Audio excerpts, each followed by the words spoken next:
and welcome to the webinar. We are excited to have you here as part of the PathLock Innovation Series. Our session right now is with Customer Advisory Group.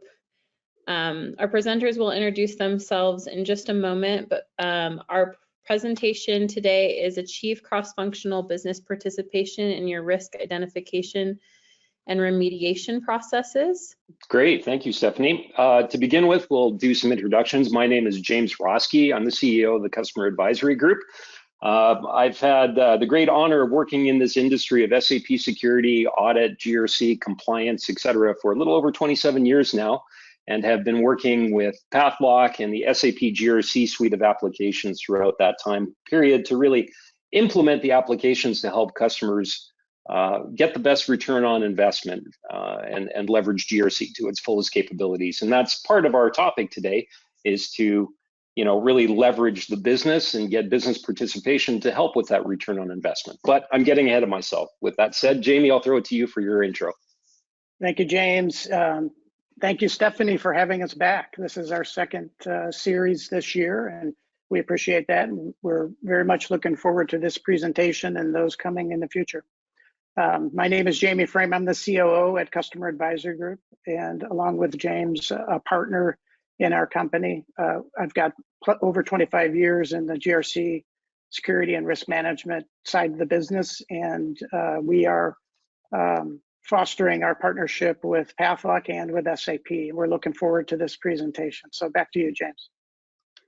Great. Well, today's session, we're really focusing on how to get the business involved. Nowadays, Jamie and I have the great honor of working with customers around the world, many diverse environments, many different stages of evolution that our customers are in.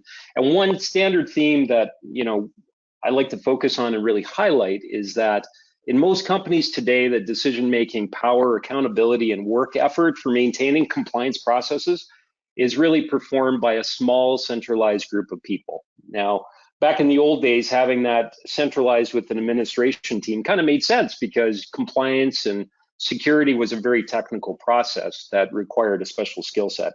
Unfortunately, having it centralized and with that small group of people actually proposes a problem or presents a problem of significant workloads, sometimes asking that small group of people to do things that are outside of their knowledge area just because no one else is going to step up from the business to really help them. As a result, the world can be on the shoulders of that administration group, usually the security and more specifically the IT group.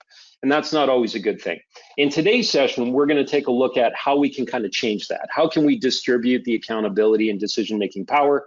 How we can get people involved from the business to not only tap into the extra set of hands to help with processes, but also the knowledge and the expertise that usually only the business can hold when it comes to business processes and the compliance that needs to go along with it, and kind of share the wealth, get them involved in the process to make things easier. So that's really kind of the purpose of today's session.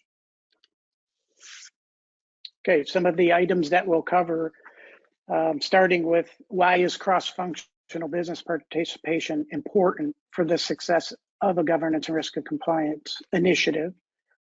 The who, the what, and the how do I engage the business, GRC functionality that will help foster business participation and ownership, the holy grail of SAP security and GRC, user self-service, and then we'll wrap up and address any of the questions you may have. Great. So let's kick this off. So topic number one, why is cross-functional business participation important for the success of governance, risk, and compliance? Well, when you talk to consultants like Jamie and myself, we use a lot of fancy language, right? We use terms like business enablement, business ownership, business participation, et cetera. And a lot of people think, oh, that's just slick language, but really it isn't. And, if you take a step back and look at some of the true definitions of what those terms mean versus how they really relate to GRC, they can become more meaningful. Business enablement is usually the most nebulous one, right? Business enablement, according to the dictionary, is a system of technology-driven initiatives that enable greater employee efficiency. Well, okay, great. What does that really mean? Well, in the context of compliance and GRC, it's about providing a workflow and making it less, as the dictionary says, frictionless less friction for people. But really, it's about interacting with the system, making sure that they have the right information to make the right decisions, rather than centralizing that decision-making process for a very small group, just because no one else is going to step up. So really enabling the business is important. Business ownership, well, that's a little bit easier to get your head wrapped around. It's really about placing the accountability, responsibility, and empowering the right people. And in this case, those right people aren't just IT. It's about non-IT individuals to really get involved in the security and GRC compliance processes as well. And then just general business participation. This is, getting people hands-on in the system. As I mentioned in my introduction, I've been doing this for a very long time, over 27 years. Back in the old days when I started, it was kind of deemed that security was, hard, complex, and it was meant for us nerdy techie people to be dealing with it, rather than, hey, asking the business to actually participate, not only giving us requirements about security, but maybe even participating in like the request process or the risk identification process. And there was a mental block that, well, because it's so complex and maybe technically oriented, business participation shouldn't actually be there. It was more of an IT organization job. Anyways, all those type of definitions are important, and dispelling the rumors and dispelling kind of the incorrect mindsets that go along with those definitions are very, very important, as we'll talk about here further. So I always like to speak about the fantasy and reality, okay, when it comes to business empowerment. Now, the reality for most customers around the world that we see when we interact with companies is that security and compliance initiatives are primarily owned by IT organizations, right? And they lack the business ownership and participation needed for kind of a long-term and sustainable initiative. And that's very, very unfortunate. Compliance is not an IT responsibility and task only. Do they play a part of it? Absolutely. But the world shouldn't be only on their shoulders, because at the end of the day, security is here to make sure that we're giving the right access to the right people to do their job to keep the business running, right? As well as do it in a compliant way. So really having the business participate and help substantiate making sure that they have the right stuff in that compliance process is essential. The other reality we see is access request and provisioning processes in organizations involve labor-intensive manual steps, kind of requiring administrators to be involved in every step of the way, right? They not only review it from an approval perspective, but they usually facilitate the process as well, including, in some companies, even filling out an access request form on behalf of other people. Well, we're going to talk about how we can maybe change that to help with some of that business efficiency and getting that knowledge that the people in the business hold, rather than just relying on the knowledge that IT has to make sure we're getting people the right access in a compliant way as well. The next one is that customers struggle with getting business representatives to participate in compliance and security processes.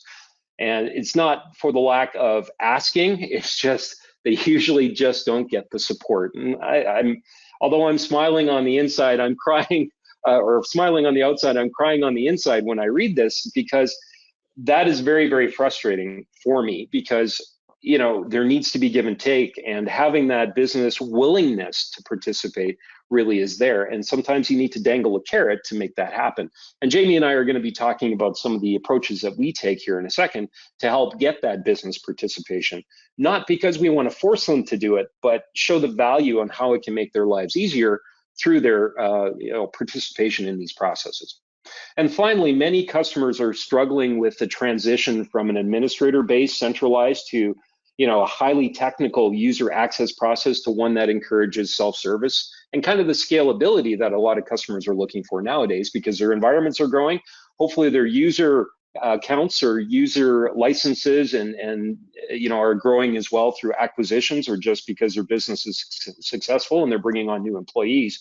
Long story short is they're struggling going from, hey, James as a security administrator used to do this, now we need to get everyone and their dog to participate. How do we do that? Anyways, today we're going to talk about some of our strategies to bring fantasy closer to reality when it comes to these four bullet points. Thanks, James. All right. And so why do administrators still do most of the work today? So 5 really big reasons that come from our customers on why admins are so heavily involved in the day-to-day security and compliance end user tasks. The first is, it would take too long to teach others. I can do it better and faster. Or they don't care, we don't trust them to do the right thing. Or the systems are too complex, user unfriendly for our end users. Next would be good customer service. I'll do all that I can do to make their lives easier, going the extra mile, and it's my job, not theirs. What would I do if they didn't need me? Exactly. So administration is a risky business, and everyone needs to understand this. So although maybe by necessity you've got it all centralized and you've got a core admin team that does everything from soup to nuts to help these processes when it comes to compliance and provisioning, you're actually placing yourself at a little bit higher risk, right? And I know you guys know this, but I always like to state the key things because I'd much rather have you safe than sorry. We asked the question, should the security administration team have the responsibility and accountability to be the sole gatekeeper of an entire system, right? Well, sometimes by necessity that has happened, but if something were to go wrong, do you want all the fingers pointing to that one, security team that might not be making the decisions, but had to step up because no one else did? Should your help desk hypothetically have the ability to reset passwords? Now, hopefully a lot of people on the call have gone to more of a single sign-on approach, but there are still a lot of organizations that have a fairly sophisticated password reset process for all their systems, not just SAP, but just in the grand scheme of things. And usually the help desks are the ones that hold the keys to the castle when it comes to password resets. And as we know, you can become someone very quickly by using password reset capabilities for evil rather than good. Should your admins have the ability to request access on behalf of another user and eventually grant the same access that they asked for in that system for that person? It's about segregation of duties. We hear that all the time. It's not only for segregation of duties for finance, but it's also segregation of duties for even the security administration process, right? System administrators who have wide sweeping access pose a higher risk, of course, even if it is justified in the name of supporting the business. Like I said, we deal with a lot of customers who can fully justify why administrators have SAP almost all everywhere, including the provisioning process and compliance processes. But if stuff goes wrong, right, and an audit point comes up, etc., justification becomes very, very difficult. And we're trying to get you guys to be proactive and think this way, and get into the mindset that really we need to spread the wealth a little bit, and it shouldn't just all be in the lap of the system administrators. One last thing that I'll mention here is that also in my introduction, I'm not sure if I added, but I have also done some fraud investigation in my career. And, I talk about help desks, right? They're not the hardcore administrators that we were referring to a second ago, but help desks, especially in the password reset process, usually deal with high turnover rates, lower incomes, higher access levels, etc. And they are a prime area of temptation for fraud and malicious acts sometimes. And we always need to look at the reality check that goes along with the mindset of making sure that we're not only dealing with risk from the business, but also really looking at the risk internally from our administration teams as well. So the formula to tangible ROI that I always talk about, and probably we have some people who've been in my sessions in the past as well attending today, and thank you for coming back. But the ideology that I always like to pursue is that when it comes to business participation and really ROI, as I mentioned in my intro, it's a simple mathematic equation. First one is self-service and business ownership, right? Step number one, getting users to participate in compliance, plus automation. This is the great technology that you have, whether or not it's Pathlock, whether or not it's SAP GRC, but the technology for compliance, putting those two together really is essential to reducing effort, increasing your ROI. If you just do one out of that equation rather than both coming together, yes, you'll have ROI, but it won't be as increased or as beneficial to the organization. And we always like to highlight that to organizations, especially depending where you are in your evolution. You might be really strong in one and maybe just dipping your toe into the water when it comes to things like self-service, but we'll talk more about that here in a second. All right, so let's change gears a little bit. We're going to talk about the who, the what, and the how do I engage the business. Well, As Jamie's going to be talking about here in a second, it really takes a lot of people involved. And the who isn't just James, who's the security administrator, like it was years ago. It involves people like risk owners, right? It involves role owners, mitigation approvers, mitigation monitors. Of course, we've got audit, both internal and external. And really, it takes all those minds coming together for IT, both audit and the business coming together to really paint that picture. And the who is important, because if you're just a one-man band or a one-woman band right now, when it comes to the compliance team, that can be a very difficult spot to be in, and getting that participation is absolutely essential. So when I talk about people like business process owners, we're talking about the people that will aid in identifying risk and approve those risks for monitoring, right? So you're not just the one who is coming up with the risk, configuring the risk, and then enforcing the risk. We have to have that, for lack of a better term, almost segregation of duty, and tap into the great knowledge that people have above and beyond what just IT has. And, business process owners play a big role in that. Senior officers, having senior management, not only participate in the process for approvals, but also to help reinforce that an initiative of compliance is important to the organization. That is going to be very, very critical in getting buy-in and some of that participation that you may have not been successful in getting in the past. Security administrators and technical liaisons, although I talk about complexity and moving it to the business and not trying to make people security experts in the business, et cetera, there is a level of detailed technical knowledge that still goes along with this. And that is still going to have to reside in the hands of an administrator who has that knowledge, but it doesn't mean that you're the only person. It's going to be lending your expertise to the group as well. And of course, we have our auditors, and we also talk about with customers like rule keepers, et cetera, having that separation of the people doing the configuration and maintaining the rules versus asking for changes to those rules when it comes to compliance practices in the system. Okay, so on to engaging the business, the what part of this. Believe it or not, security administrators do not know every business process, T-code, Fiori app, or compliance requirement in your system. But we sometimes expect that. We see that in our customers. James and I have many conversations with different types of companies and different organizations on how to sort that. But also we see the aspect of business process owners and end users are not security experts. They don't put security first. They don't understand the core. They try to simplify, and the same with compliance processes. So very much it's sometimes expected that each of these groups knows the other's area and are experts there. Knowledge is power, and when we bring the groups together, it's about the timing of bringing the groups together and clarifying roles and responsibility. But the goal is not needing to have the admin be the business experts or the business experts be security experts. It's finding that right mix and bringing them in at the correct points of time. Exactly. So some of the keys for success of business involvement. Number one is involve business representatives only when it adds value.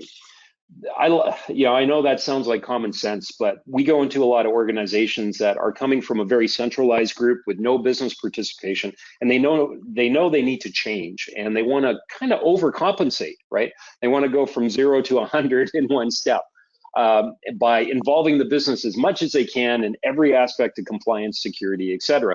And that overcompensation can actually turn out to be a negative. So we always like to temper that and pull it back a little bit and really enforce the fundamental goal of building a process that are enhanced by having business input and decision making, not just for the sake of keeping them in the loop or rubber stamping.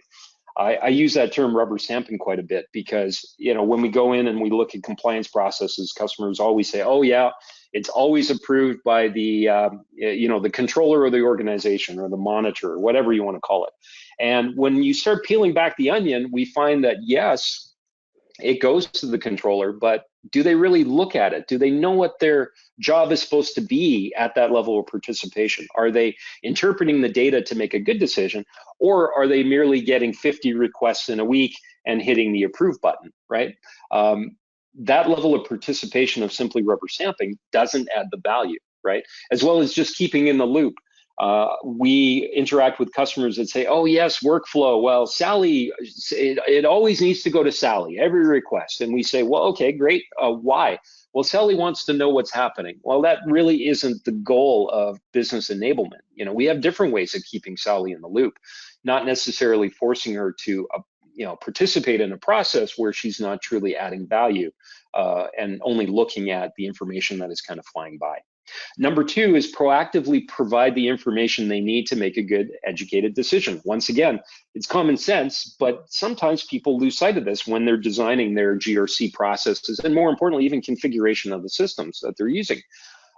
We want to make sure that if I have the expectation of a person to make a decision, approve, reject, or mitigate, whatever you want to call it, that we're pushing the right information to them to be able to make that educated decision. If they don't have the right information, well, guess what? They're not going to make good decisions. That's the bottom line. Or if you have the expectation that they need to do a lot of research, a lot of searching, even outside the system to go and make that decision, well, that makes their job harder. And we get pushback from the business participant saying, well, hey, you know, I've got my real job.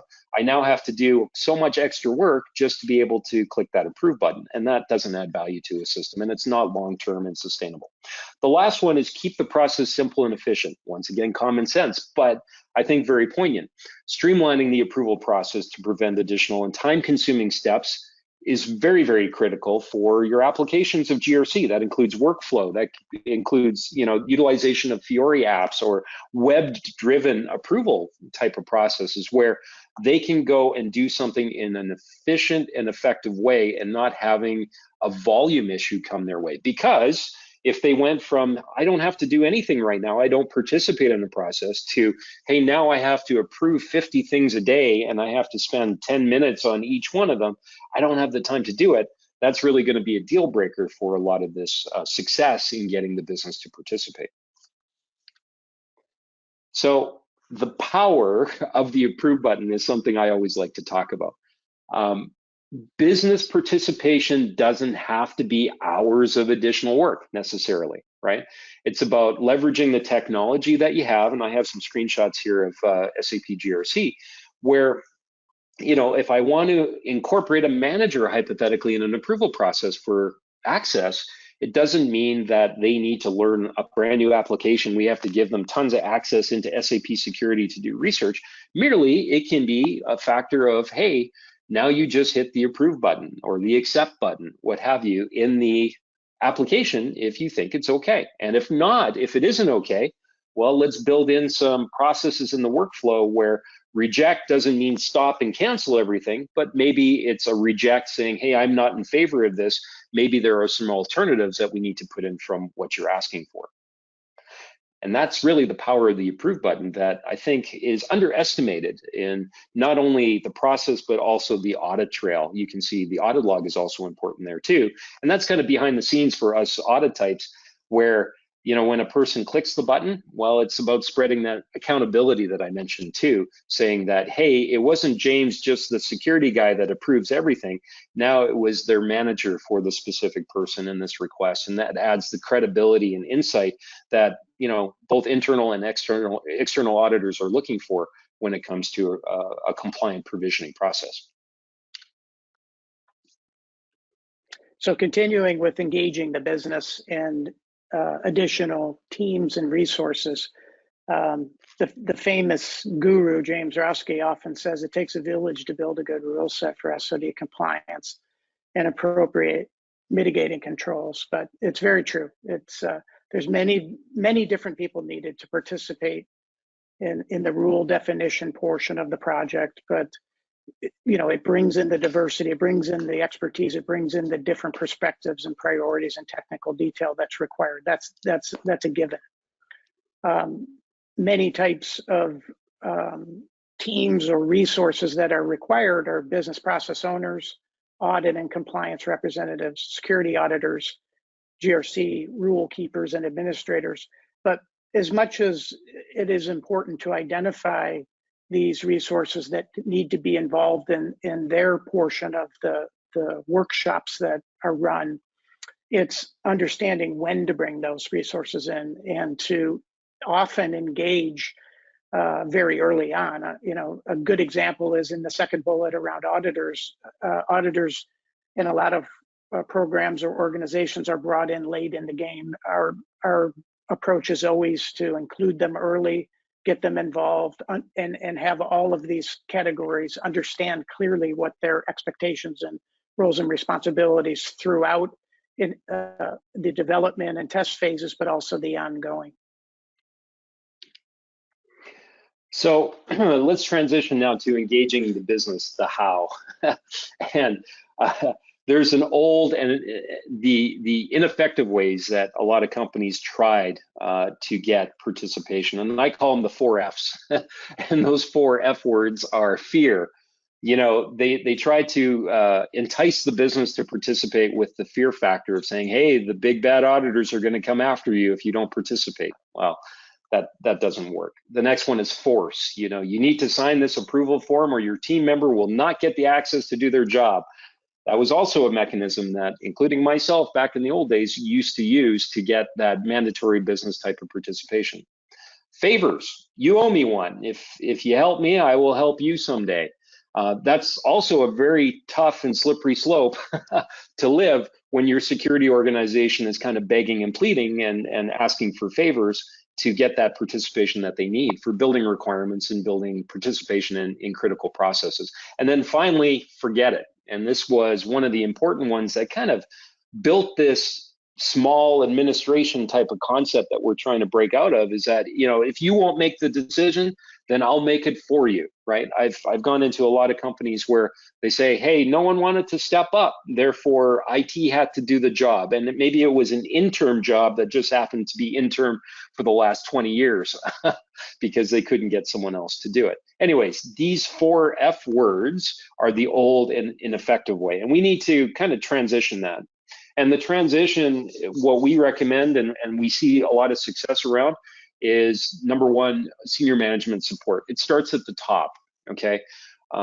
Having a sole security person try to fight the good fight and be the only advocate for business participation is unfortunately not a secret success formula, right? You have to get that senior management support and justify it from both the bottom and the top. Next is partnering with business representatives and really eliminating that IT versus business divide, because compliance doesn't just look at us and them. It isn't just IT and non-IT, right? It's about looking at business processes that are now getting more complex and intermingling between the technical side as well as the actual business side, and trying to eliminate and break down those barriers that have existed. Next is education, really spreading the word on why it is important. Believe it or not, we have a lot of good conversation with business people who have never participated before and maybe are coming into those initial conversations with us thinking that they still don't need to participate. But when you're able to educate and explain why and what happens behind the scenes and how it can really benefit them as well, we're able to start turning the tide a bit. And, through that education process, of course, it doesn't mean they're going to jump on board wholeheartedly, but if they understand why their participation is important and what's in it for them, spreading that word can really help turn the tide as well. Process efficiency. We need you only when it is truly necessary and adds value. And this is what I talked about a couple slides before, is making sure we're just not getting the business involved for the sake of being involved. It's about adding value and understanding that the people's time is valuable and making it as succinct, efficient, and easy for them to participate as possible is really, really good.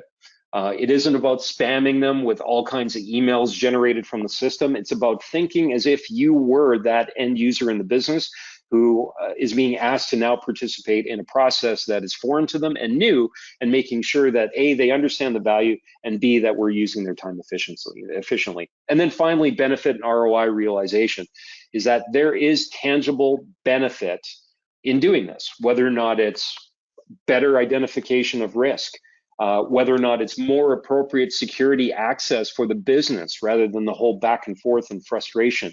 All these tangible benefits need to be highlighted and quantified, to help with this process to get that business owner participation as well. All right, let's shift gears now and talk about GRC functionality to kind of foster business participation and ownership. Okay, here we're looking at an SAP-driven document that talks about the solutions, so GRC and security solutions that cover the four areas of enterprise risk and compliance, IAG or access governance, cybersecurity, and one of the others in the silo is the ITM piece. Focusing on the first three, we see a lot of solutions that are SAP-driven, they're Pathlock-driven software solutions, integrated solutions that are in place to be implemented to solve the issues that we see around access governance, identity, the risk quantification, transaction monitoring, et cetera. These are the solutions that we help the business and we help the IT teams through navigating, well, which is the best solution depending on where they are in their GRC and security journey. Right. So let's kind of take a step back and, Jamie painted the picture of a very wide range of functionality that is available. Let's kind of take it down a notch and talk about identity and access compliance, right? And business ownership, involvement, and participation in these. I have a feeling that pretty well almost everyone on the call is familiar with some of the base functionality, no matter what application you're using, whether or not it's SAP, GRC, Pathlock, et cetera. Base functionality for identity and access governance is one, analyzing risk. Number two is privileged access management, role design, access request processes, and access certification. Now, business participation is potentially different for each one of those. Case in point, risk analysis. Do you think we're going to get the business involved to run their own SOD reports? The answer is no, but where they can add value is potentially in the monitoring of potential mitigating controls that are assigned, right? Privileged access management, making sure that the business is participating in the log review process. So when privileged access management is being leveraged, there's that gatekeeper or someone looking at, hey, James actually did this under firefighter. Was he supposed to do it? And someone in the business who not only has the perspective of whether or not it was a justified scenario to use firefighter, but also has the technical wherewithal to interpret and understand the logs. And that is sometimes more apt for a business person to do rather than an IT person. Give you an example. If it came to me, yeah, I know a little bit about finance because I'm a security guy and I build security for finance, but it doesn't mean I understand every business process or the critical situation of why a person may have used firefighter, right? Role design, making sure we're getting proper requirements from the business people who understand the processes of step one, step two, step three. And this is the T codes and the access that I would need to do those steps to be able to complete a full business cycle is also important. And being able to feed that information to the security organization. So when they build the role, they're building it realistic and one that matches how the business is actually needing and using access. The access request process, well, that's another one for approvals of making sure that people are asking for the right access, and more importantly, when they ask for something, that it's being tangibly approved, not just rubber stamped, by people in the business who understand the motive of why a person should have this access and whether or not it aligns with the tasks they should be executing within the systems that they're asking for. And then finally, access certification, very similar to the access request scenario that I talked about, but from a slightly different scenario of people participating to make sure that, hey, James has this access, does this still correlate and align with what he should be doing in the company? Or has he maybe moved a position, et cetera, and maybe the access hasn't caught up or been changed appropriately for, what realistically James should be doing. Anyways, long story short, I know I went through all of these 5 very quickly. The key thing that I want to highlight in the slide is that business ownership doesn't mean just one thing. It needs to be adapted and adjusted. And there are opportunities, depending on the functionality you're using, where to insert and capitalize on potential participation from the business. All right. Now, it's all fine and good when we say, hey, you need to get them participating. And I know a lot of people on the call do have business participating already. And there can be some feedback, though, from the business. And this is that reality side I always like to talk to. And this is a real quote. And I say this quote a lot. I use this quote for many different scenarios in my presentations, but it's very poignant, I think, for this one is we finished remediation and have firefighter running, and it took a lot of work and time. I'm exhausted and I need to do my real job again, right? Because usually, especially in the early days, business participation was, hey, we have a dedicated project. Let's pull in representatives for that project, right? It wasn't about the long-term sustainment of processes and kind of the care and feeding. After, it was, hey, we need to talk to Sally, who is the finance coordinator, and get her feedback for the initial rule set rather than have Sally participate long-term. And, there is that level of exhaustion, especially if you're having them participate in an area that they might not totally see the benefit for, right? Their knowledge is mandatory, but they don't see what's in it for me aspect of automation later on, which can happen further on in the evolution of your implementation. Anyways, so, this is unfortunate where some customer projects kind of stopped there because they had business participation because it was dedicated to a project, but then kind of lost it or weren't able to keep that momentum going on as they went into that sustainment mode. So, as I alluded to before, when we ask for business participation, a lot of that tangible benefit that they see doesn't happen in just the risk identification process, which was the early start of your project. It usually happens later on in that enablement side where we get into workflows and automation, et cetera, right? And there are some examples where the ROI and tangibility is higher, and that's like self-service access request form submissions, right? Workflow-driven stuff to be pushed to the business owners, the automatic audit trails, centrally captured in GRC, et cetera. These are the areas that really are the more meaningful things for the business that you're asking to participate in.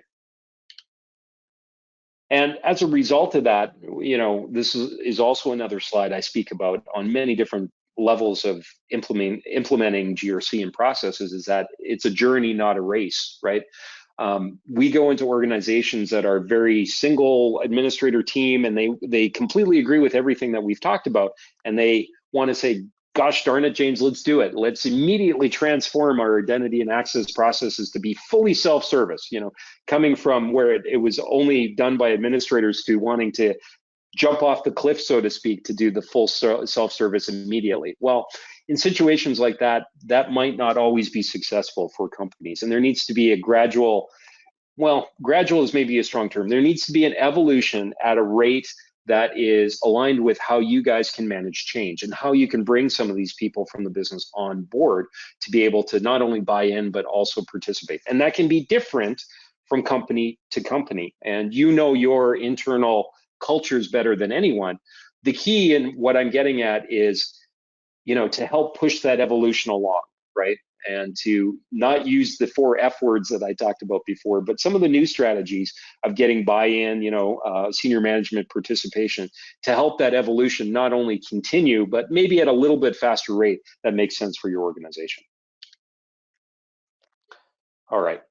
The holy grail of security and GRC is, in my humble opinion, and this is something I advocate to customers around the world, is user self-service. And what does that exactly mean? And really looking at who requests access in your organization is a perfect example of this. We have many, many customers around the world, as I mentioned, for CAG, and some are very self-service oriented. A lot of them have been doing self-service for a long time.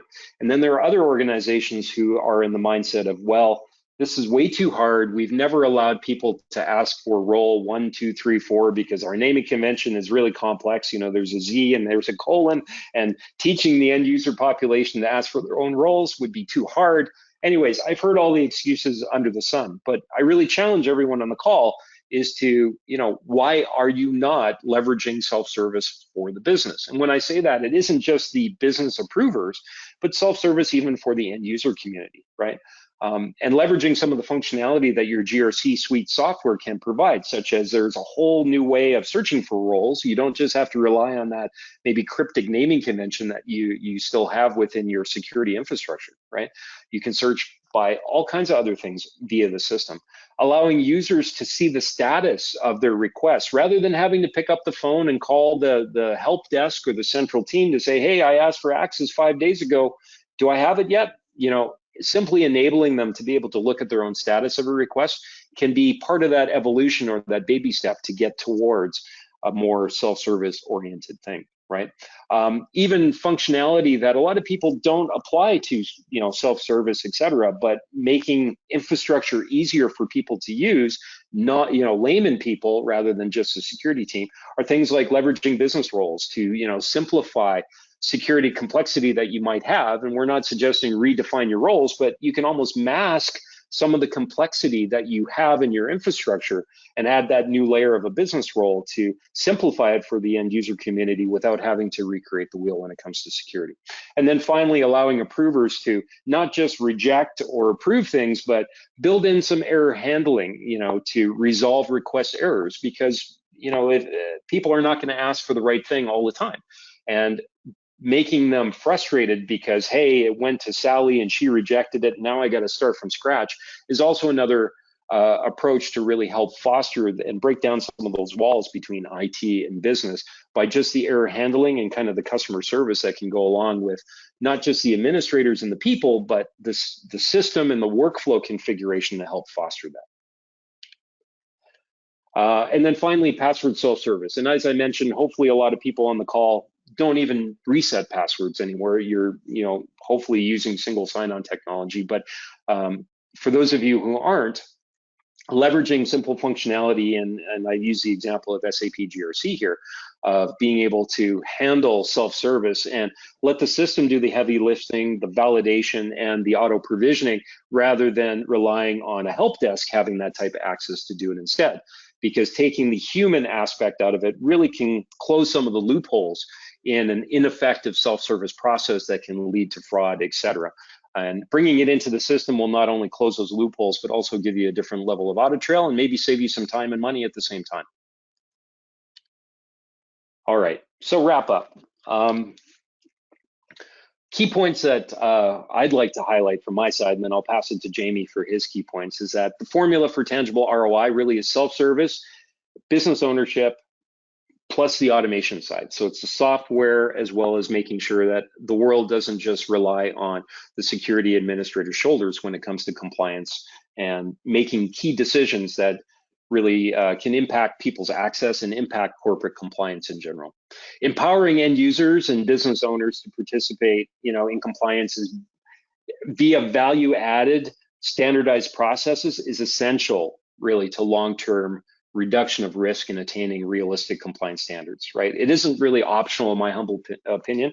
It's about sustainment and long-term. So getting on that evolution now is important. Risk can be reduced by shifting appropriate tasks from administrators and help desks over to end users and business owners, really for day-to-day compliance stuff. And getting their participation is going to add significant value, and not necessarily and only speeding up processes, but bringing that level of business intelligence to the decision making, I think, is very, very important. Workflow and automation can reduce the organization's clicky efforts, as I call it. We're allowing skilled security and compliance resources to focus on more important areas and tasks, right? It's about the thinky, not the clicky. And by taking some of that burden off of one central security team or administration team, spreading it around a bit will allow that one central team to be able to leverage their knowledge to do what they really should be focusing on. And that's not clicking buttons, but designing roles, focusing on compliance and looking at security holistically. And finally, from my side, end user access request status display, business approver participation in workflows, as well as auto provisioning and backend systems really are proven methods to enhance ownership and really reduce access provisioning times in companies, and making sure, once again, we achieve that primary goal of making sure that people have the right access at the right time to do their job, and doing it in a safe and compliant way. And really, that's what we're all here for, and making sure that we're capitalizing the system and capitalizing the people in the business that have the right expertise to participate in the processes are essential. So with that said, Jamie, those are my key points. I'll throw it to you for yours. Thanks, James. You left me about 9 seconds, so thank you. Sorry about that. So these I will go through very quickly, though. The landscapes that we must manage continue to expand. So the key point about that is to solve these issues and help the business understand and to solve risk in organizations is only growing. So it's critical that business processes they will continue to move outside of your core ERP system. So there's several challenges with that, but we can definitely focus on some of those solutions. You know, the key is to the key to effective and efficient compliance is to simplify this through the automation. So some of the tools that we showed in slide 22, you can look back at those. We can help navigate those discussions, but that's very important to have that holistic solution in place. Many organizations still have separate groups, as James talked about in many of his slides, internally who own security, and sometimes it's the business. So we have to kind of bring those together. Centralizing your GRC software solutions is one part of the equation, but clarifying roles and responsibilities, driving business involvement, quantifying risks, to put the focus on the right things and bring value to your business, extremely important, and we can help definitely do that. So jump to the next slide, please. And then regardless of where you are, if you have a GRC solution or if you're in the process of selecting a GRC solution, that needs to be the central house for your risks across all business processes and all business systems. It's very, very important to get to that point. So the rest of these bullets, hit on that topic of, bringing it together. You can start from small and you can move bigger. So James, I'll end it there and we'll look for any questions from the group. Great. Stephanie, I think we'll throw it to you actually, if you want, if you're able to help us facilitate that. Yeah. We only have like 1 minute because we have another session coming up here in a few minutes. I did put a link in the chat if anyone would like to join that session coming up. We had one question. What's the timeline of getting this involvement happening? Yeah, that's a really good question. As I was alluding to, it really depends on the ability to manage change within your organization and making sure that you accomplish the things like buy-in, et cetera. Once you're able to get like senior management buy-in, things can move fairly rapidly. And if you're painting the right return on investment structure and showing the benefit of what's in it for me for the business, it can happen quite quickly. But once again, it will be dependent on how eager your organization is able to embrace, some of the changes that need to go along in the evolution of getting business involved, which they never did in the past. And once again, if there are other questions, sorry we took so long, feel free to reach out to otherwise Jamie or myself directly. We're happy to answer any questions you might have, not only on this topic, but even other things in general when it comes to GRC and security. Yeah, perfect. And with that, I'll just wrap up and say thank you, Jamie and James, for your presentation. And thank you everyone for attending, and we hope to see you at future sessions.